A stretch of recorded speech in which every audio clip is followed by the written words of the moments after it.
Every classroom has a different environment, right? You walk into the hallways, there's a quiet classroom on the right, there's a loud classroom on the left, there's a chaotic classroom at the end. And the weird thing, or the fascinating thing, is it's all the same kids who are chaotic here and loud here and quiet here and then on task over here. It depends on the teacher, not on the student. I call it the 3 pillars of teaching. Our number 1 is you are the captain of your classroom. You are the captain of your ship.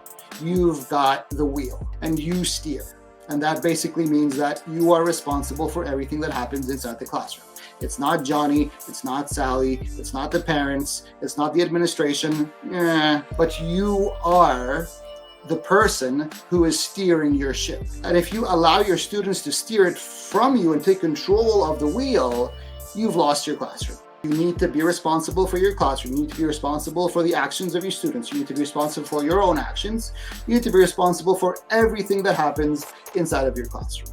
And then pillar number 2 is you always have to be prepared. And it's not only being prepared with your content and your materials and your subject matter, it's also knowing who your students are and their needs and their not only your expectations, but also their expectation. What do they expect out of this classroom?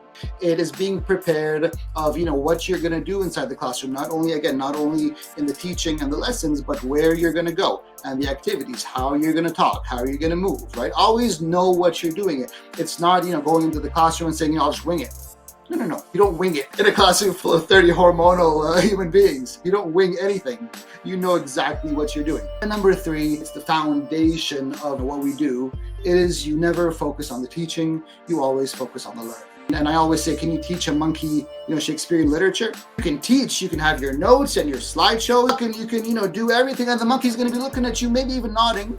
Like, right? But is the monkey learning? That is the question. So you can be teaching with your PowerPoints and your slideshows and your notes and your lectures, and you're going on and on about the beauty of Shakespearean literature, and the puns and the metaphors. Are your students learning? And that is where you have to shift your focus from your teaching. It's not about you, it's about what they are receiving and their receptions of the information and the knowledge.